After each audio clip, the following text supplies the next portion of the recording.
বাসায় গিয়ে চার্জশিট খুলে দেখি আল্লাহ কি অবস্থা। এই মাস্টার মাইন্ড কোথা থেকে এই খুনের সাথে যুক্ত হয়েছে তার কোনো তথ্য এই চার্জশিটের মধ্যে নাই। বাংলাদেশে শহীদ ওসমান হাদির হত্যার ব্যাপারে কারো কোনো শাস্তি হইতো না, সরকার পুরো বিষয়টাকে ধামাচাপা দিয়ে দিত। তার তদন্ত আর শেষ হয় না এবং কিয়ামত পর্যন্ত সম্ভবত এই তদন্ত শেষ হবেও না। রেজওয়ানা আপা এসে বলল যে 90% তদন্তের কাজ শেষ, মাত্র আর 10% আছে, এর জন্য 10টা দিন সময় লাগবে। 7 তারিখ পর্যন্ত তারা সময় চাইছিল শাহবাগ আইসা, আপনাদের মনে নাই? তারা 10 দিন সময় নেওয়ার পরে আমাদের সাথে কোনো ধরনের যোগাযোগ না করে হঠাৎ করে একদিন দেখি বিকাল বেলা ডিবির পক্ষ থেকে সাংবাদিক সম্মেলন করা হচ্ছে চার্জশিট প্রকাশের জন্য, আমরা কেউ কিছু জানি না। পরের দিন ডিবি থেকে বলা হয় চার্জশিট আদালতে প্রেরণ করা হয়েছে, আদালত বলে চার্জশিট পাই নাই। বিকাল 5টা পর্যন্ত এই ধরনের তালবাহানা করছে। তালবাহানা করার পরে আমরা ওইখানে বলেছি এই চার্জশিট আজকে না নিয়ে আমরা কেউ যাব না। রাত 10টা 45-এ আদালত থেকে চার্জশিট নিয়ে এরপরে আমরা বাসায় গিয়েছি। বাসায় গিয়ে চার্জশিট খুলে দেখি আল্লাহ কি অবস্থা।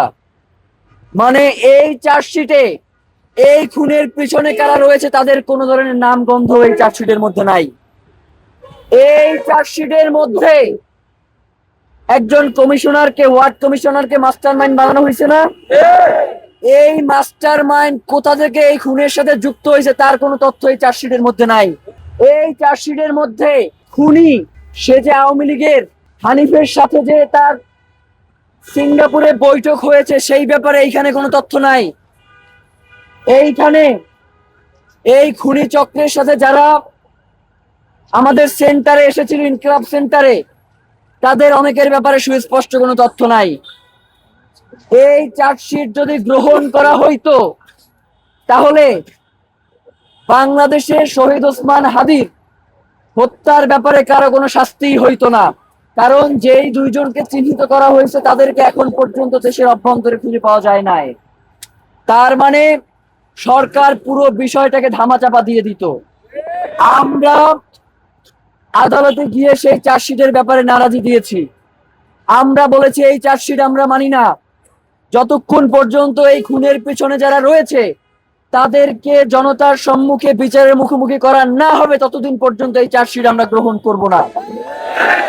পরবর্তী সময়ে ডিবির কাছ থেকে নিয়ে সিআইডির কাছে এই চার্জশিটের জন্য তাদের কাছে তদন্তের ভার দেওয়া হয়েছে। সিআইডি এখন প্রতিনিয়ত তদন্তের তারিখ পেছাচ্ছে। চার্জশিট দাখিলের মানে তার তদন্ত আর শেষ হয় না এবং কিয়ামত পর্যন্ত সম্ভবত এই তদন্ত শেষ হবেও না। যার কারণে আমরা মনে করছি যে জাতিসংঘের অধীনেই শহীদ শরীফ ওসমান হাদির তদন্ত নিশ্চিত করতে হবে।